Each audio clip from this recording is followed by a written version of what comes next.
You are doing fine. This is me, Mir Wahid, and today I am going to teach you the next lecture of agriculture that is about cropping system, right? Sorry, cropping seasons. Different cropping seasons कौन से होते हैं, रबी, खरीफ, ज़ैद crop, ये सभी चीज़ें देखेंगे हम. कौन सा क्रॉप कब ग्रो होता है, ये सारा देखेंगे. I am presenting this lecture series for WS Academy, one of the best platform for quality education. सबसे पहले अगर हम बात करेंगे क्रॉपिंग सीजन्स की बात करेंगे तो क्रॉपिंग सीजन में हम देखेंगे इंडिया हैज़ 3 क्रॉपिंग सीजन्स, रबी, खरीफ और जैद. और आपको RKZ आपको याद रखना होता है. क्यों? क्योंकि इसके लिए एक कोड भी बनता है जब हम क्रॉप्स को क्लासिफाई करते हैं. ठीक है. The kharif season largely coincides with the south west monsoon. जो खरीफ सीजन होता है एक्चुअली इसको हम जनरली नाम देते हैं साउथ वेस्ट मानसून वाला सीज़न. एक्चुअली नाम देते हैं क्योंकि इस टाइम पे साउथ वेस्ट मानसून जो होता है वो हमें देखने को मिलता है. मतलब ये वाला मानसून, साउथ वेस्ट वाला मानसून हमें देखने को मिलता है.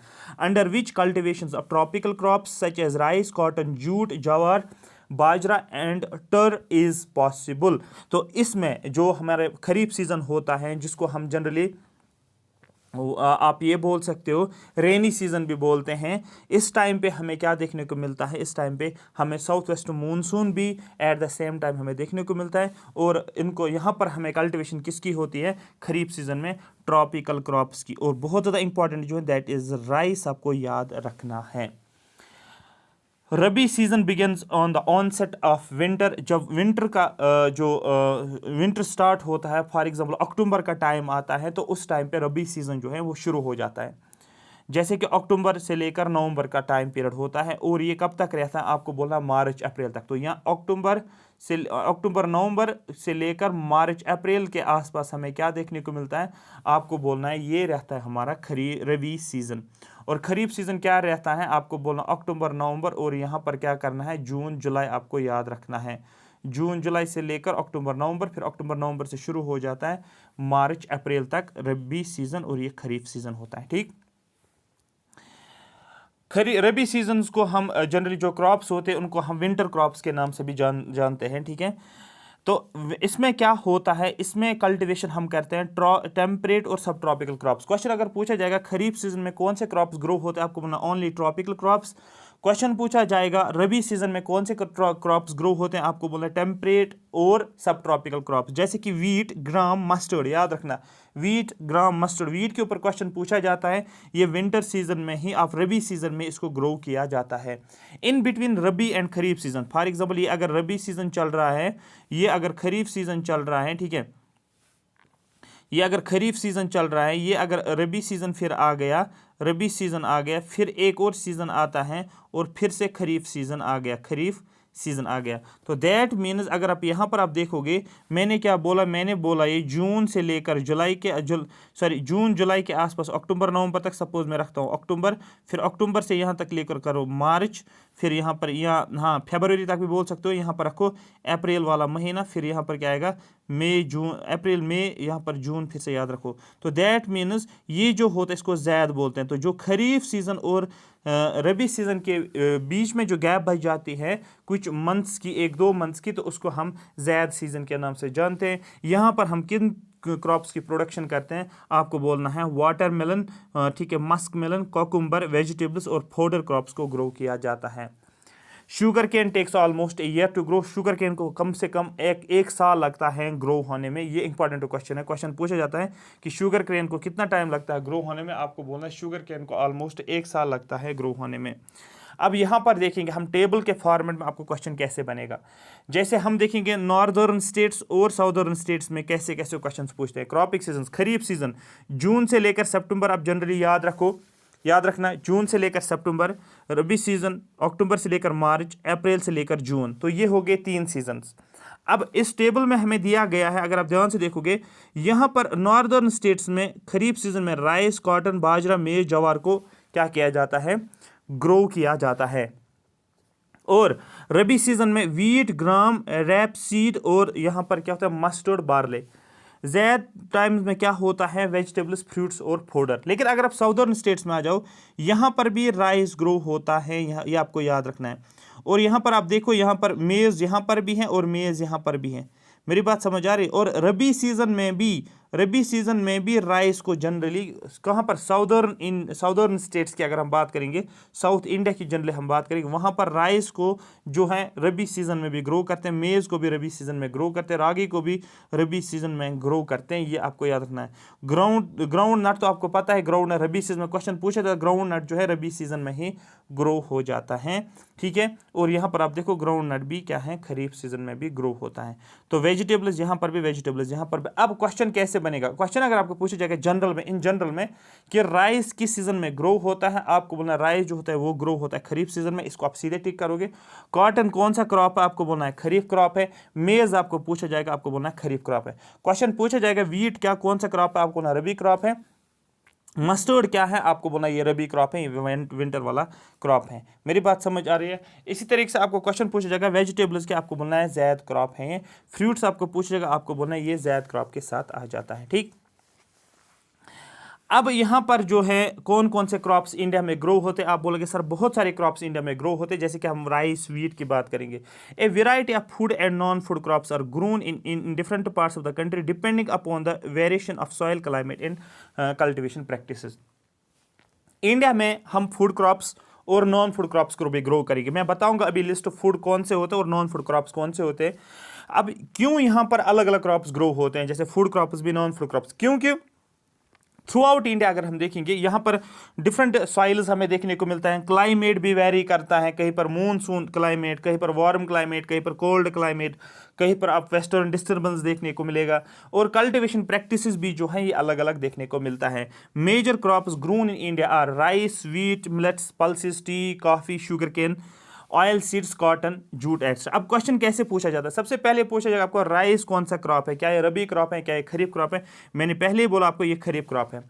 फिर पूछा जाएगा आपको राइस जो है इंडिया की रैंक क्या है पूरे वर्ल्ड में राइस कल्टीवेशन में, क्या सेकंड है फर्स्ट है, ये आपको पता होना चाहिए। राइस कल्टीवेशन में इंडिया की रैंक सेकंड है आफ्टर चाइना, मतलब पहले चाइना का, फिर इंडिया वर्ल्ड का लार्जेस्ट प्रोड्यूसर आप बोल सकते हो राइस। फिर पूछा जाएगा राइस जो है किस स्टेट में सबसे ज़्यादा ग्रो होता है, बहुत सारे स्टेट्स में, लेकिन सबसे नंबर 1 स्टेट कौन सा आता है। वर्ल्ड लेवल पे भी आपको याद रखना है कौन सी कंट्री, और स्टेट लेवल में आपको याद रखना है, सॉरी स्टेट कंट्री के अंदर बोलना है आपको स्टेट कौन से जो सबसे ज़्यादा प्रोडक्शन। बस यही 3 क्रॉप्स जो है, तो यही 3 पॉइंट जो आपको याद रखना है। जैसे कि सबसे पहले राइस जो है it is a staple food crop, question पूछा गया है which the following is a staple food crop, आपको बोलना है राइस। राइस एक फूड क्रॉप है। मैं आपको थोड़ा सा नीचे लेकर जाऊंगा और मैं आपको बता देता हूं यहाँ पर जो है फूड क्रॉप्स कौन कौन से थे ये, ठीक है। रबर देखो नॉन फूड क्रॉप, ठीक है, एज ए फूड नहीं होता है रबर, इसको बोलते हैं नॉन फूड क्रॉप। आप देखो कॉटन जो है ये भी नॉन फूड क्रॉप, ये कॉटन को नहीं खाते ना, फूड नहीं है ये। जूट भी फूड नहीं है, ठीक है। इसी तरीके से आपको ये याद रखना है, आपको इनको फूड क्रॉप्स बोला जाता है और नॉन फूड क्रॉप्स, ठीक है। अब अगर राइस की हम बात करते हैं, यहाँ पर राइस जो है ये स्टेपल फूड है, जो भी majority of people through out India है वो राइस का जो है यूज़ करते हैं। India is second largest producer of rice in the world after China. ये क्वेश्चन ऑलरेडी पूछा गया, सबसे ज़्यादा प्रोडक्शन कहाँ पर किस कंट्री में हो रही है राइस में, आपको बोलना है चाइना में। इंडिया जो है सेकंड में देखने को मिलेगा। जिस तरीके से हम बोलते हैं सबसे ज़्यादा पॉपुलेशन चाइना में है और दूसरे नंबर पर इंडिया में, एग्जैक्टली आप याद रखोगे सबसे ज़्यादा राइस चाइना में निकलता है और उसके बाद जो है इंडिया में निकलता है। ये खरीफ क्रॉप है, ये भी मैंने ऑलरेडी आपको बताया। कितना टेम्परेचर आपको चाहिए, क्योंकि खरीफ है तो आपको अंदाजा लगेगा समर का टाइम जनरली है, जो मैंने आपको अभी टेबल में बोला था कि आपको अप्रैल के आसपास से लेकर सितंबर तक आपको जनरली देखने को, मतलब जो जब टेम्परेचर काफ़ी ज़्यादा होता है। तो देखो requires high temperature above 25 degree centigrade. क्यों खरीफ क्रॉप है तो उस टाइम टेम्परेचर आपको पता है ज़्यादा होता है। High humidity with annual rainfall above 100 centimetre, rainfall चाहे 100 सेंटीमीटर से ज़्यादा। The first 10 leading rice producing states, कौन कौन से सबसे ज़्यादा राइस प्रोड्यूस करते हैं, आपको बोला वेस्ट बंगाल सबसे ज़्यादा राइस प्रोड्यूस होता है। आपको यही एक याद रखना है और कुछ भी याद नहीं रखना है, सबसे ज़्यादा राइस वेस्ट बंगाल में निकलता है। अगर फिर याद भी रखोगे, ठीक है, उत्तर प्रदेश में भी, पंजाब में भी, ठीक है, क्योंकि यहाँ पर आपको देखने को मिलेगा ग्रीन रेवोल्यूशन भी देखने को यहाँ पर मिला, ठीक है। तो यहाँ पर इरिगेशन फैसिलिटीज आपको देखने को मिला। तो सबसे ज़्यादा आपको याद रखना वेस्ट बंगाल नंबर 1 पे है इंडिया में।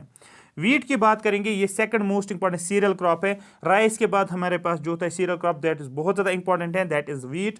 ये भी मेन फूड क्रॉप है नॉर्थ और नॉर्थ वेस्ट कंट्रीज में, एक तो नॉर्थ इंडिया में और नॉर्थ जो है वेस्ट वाले पार्ट में इसका यूज़ किया जाता है। ये एक रबी क्रॉप है, मैंने आपको पहले बोला विंटर क्रॉप है। इसको ग्रो करने के लिए क्या चाहिए, कोल्ड क्लाइमेट या वार्म। आप बोलोगे कोल्ड क्लाइमेट, क्यों, रबी क्रॉप है और ब्राइट सनशाइन, चाहे जब इसका टाइम आ जाएगा, रैपनिंग का टाइम आ जाएगा, तैयार होने का टाइम होता है जब वीट का, तो उस टाइम सनशाइन की ज़रूरत पड़ती है। कौन से सबसे ज़्यादा स्टेट जो है जहाँ पर सबसे ज़्यादा वीट निकलता है, आपको बोलना है यूपी जो है सबसे ज़्यादा वीट निकलता है। मिलेट्स की बात करेंगे, क्वेश्चन पूछा जाता है which the following does not include in the millets, तो आपको बोलना है मिलेट्स में कौन कौन सा था, आपको बोलना है MJBR, ठीक है। एम हो गया मिलेट्स, JBR आपको याद रखना है, जवार, बाजरा और रागी, ये इंपॉर्टेंट है, मिलेट्स हैं जो इंडिया में ग्रो होते हैं। क्वेश्चन पूछा जाता है ये कौन सी कैटेगरी, आपको बोलना है ये मिलेट्स हैं। मिलेट्स जो है ये third most important food crop है, तो पहले नंबर पे आपको राइस ही याद रखना है, दूसरे नंबर पे आपको वीट याद रखना है, थर्ड पे आपको मिलेट्स को ही ऑर्डर में रखना पड़ेगा, ठीक है। और जवाहर जो है ये essential crop of peninsular India, ये पेनिनसुलर इंडिया में निकलता है। मेजर जवार प्रोड्यूसिंग स्टेट्स, महाराष्ट्र सबसे ज़्यादा महाराष्ट्र में निकलता है। बाजरा जो है इसके लिए सैंडी सॉइल की ज़रूरत पड़ती है और शैलो ब्लैक सॉइल की भी ज़रूरत पड़ती है। बाजरा जो है ये क्रॉप जो होता है ड्राई रीजन्स में ग्रो होता है, जनरली आप बोल सकते हो महाराष्ट्र के ड्राई रीजन्स में आप नाम बोल सकते हो। Rajasthan is the largest producer of bajra followed Uttar Pradesh, तो यहाँ पर राजस्थान जो है सबसे ज़्यादा जो है प्रोडक्शन जो हो रही है किसकी, बाजरा की। आप बोलोगे देखो जवार जो है ये निकलता है महाराष्ट्र में, और राजस्थान में क्या निकलता है, आप बोलोगे बाजरा निकलता है। उसके बाद यूपी में भी निकलता है। Ragi is a crop of dry region, ragi की बात करेंगे ये भी ड्राई रीजन के क्रॉप्स हैं, ठीक है। किस किस सॉइल में ग्रो होता है, ये डिफरेंट टाइप्स ऑफ सॉइल इसको चाहिए होती है। मेजर प्रोड्यूसिंग कौन से है, कर्नाटका। तो देखो अलग अलग प्रोडक्शन हो रही है अलग अलग स्टेट्स में, जवार, बाजरा और रागी।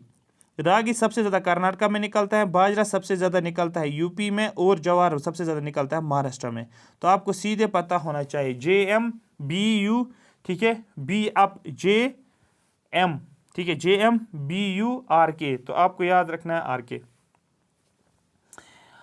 फोर्थ आ जाएंगे हम मेज़ के ऊपर आ जाएंगे, वो मेज़ नहीं है जिसपे आप पढ़ाई करते हो, ठीक है। मेज़ का मतलब यहाँ पर बोला जाता है ये क्रॉप है, ये खरीफ क्रॉप है, पहले ही बोला मैंने।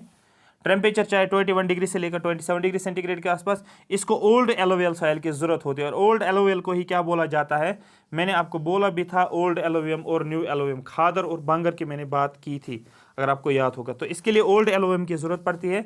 मेजर मेज़ प्रोड्यूसिंग स्टेट कौन से हैं, आपको बोलना कर्नाटका सबसे ज़्यादा मेज़ निकलता है। उसके बाद पल्सेस की बात करेंगे, India largest producer as well as consumer of pulses in the world, बहुत ज़्यादा इंपॉर्टेंट क्वेश्चन है। सबसे ज़्यादा प्रोडक्शन भी इंडिया में ही हो रही है पल्सेस की, और दाल है ना डिफरेंट किस्म की दाल जो होती है, और प्रोडक्शन भी हो रही है और कंज्यूम भी करता है इंडिया सबसे ज़्यादा। Major pulse producing growing areas कौन सा है, MP जो है यहाँ पर सबसे ज़्यादा पल्सेस जो है प्रोड्यूस होता है। If we talk about the sugarcane की बात करेंगे तो इंडिया जो है सेकंड लार्जेस्ट प्रोड्यूसर है शुगर कैन का आफ्टर ब्राज़ील, सबसे ज़्यादा शुगर कैन ब्राज़ील में निकलता है। क्वेश्चन ऑलरेडी पूछा गया है एक एग्जाम में, SSC के एग्जाम में, शुगर कैन सबसे ज़्यादा कहाँ निकलता है, आपको बोलना ब्राज़ील में, उसके बाद इंडिया में सेकंड लार्जेस्ट है। यूपी जो है सबसे ज़्यादा शुगर कैन निकलता है, ये आपको याद रखना है। इसको जो क्लाइमेट चाहिए आपको बोलना है, इसको हॉट एंड ह्यूमिड क्लाइमेट चाहिए, 21 से 27 डिग्री सेंटीग्रेड चाहिए इसको। इरिगेशन जो है यहाँ पर अगर ये याद भी नहीं रखोगे, इरिगेशन की ज़रूरत पड़ती है शुगर कैन के लिए, क्योंकि यहाँ पर जो है इसको जो है बहुत ज़्यादा पानी की ज़रूरत पड़ती है जहाँ पर बारिश नहीं होती है। ऑयल सीड्स की बात करेंगे, men oil seeding producing states in India कौन सी हैं। मेन ऑयल प्रोडक्शन जो इंडिया में जो हो रही है दैट इज मस्टर्ड हमें निकालना पड़ता है, ग्राउंड नट से ऑयल निकलता है, ऑयल सीड्स। कोकोनट की बात करेंगे, ठीक है, टिल जिसको बोला जाता है, सीसामम याद रखना, soybean, castor seeds, cotton seeds, linseeds और सनफ्लावर, इनको ऑयल सीड्स के नाम से जाना जाता है। अगर हम ग्राउंड नट की इसमें बात करेंगे, oil seed, groundnut is an oil seed, अगर क्वेश्चन पूछा जाएगा ग्राउंड नट क्या है, आपको बोलना groundnut is oil seed. और ये ग्राउंड नट जो है ये क्या है, खरीफ क्रॉप है, दैट मीन्स समर क्रॉप है, समर के टाइम पे ये ग्रो होता है। मेरी बात समझ आ रही है। उसके बाद जो है Gujarat largest producer of groundnut, देखो जी से गुजरात, जी से ग्राउंड नट, क्वेश्चन ऑलरेडी पूछा गया है। लिन सीड की बात करेंगे, ये रबी क्रॉप है, ठीक है, लिन सीड एंड मस्टर्ड ये रबी क्रॉप्स हैं, याद रखना। और सभी ऑयल सीड्स खरीफ के सीजन के अंदर नहीं आते हैं, आपको बोले जितने भी कुछ ऑयल सीड्स ऐसे हैं जो कि खरीफ क्रॉप्स के अंदर आते हैं, और कुछ ऑयल सीड्स ऐसे जो रबी के अंदर आते हैं। लिनसीड और मस्टर्ड की अगर बात करोगे ना, ये रबी हैं। सीसामम की बात करेंगे, खरीफ क्रॉप है, तो और नॉर्थ में ये खरीफ क्रॉप है, लेकिन साउथ में ये रबी क्रॉप है। कैस्टर सीड जो है ये दोनों रबी क्रॉप भी और खरीफ क्रॉप भी। तो क्वेश्चन आपको पता होना चाहिए दोनों रबी और खरीफ क्रॉप कौन सा, आपको पता होना चाहिए ये वाली कैटेगरी। टी के ऊपर क्वेश्चन पूछा जाता है, सबसे ज़्यादा टी आसाम में निकलती है, आपको पता ही है।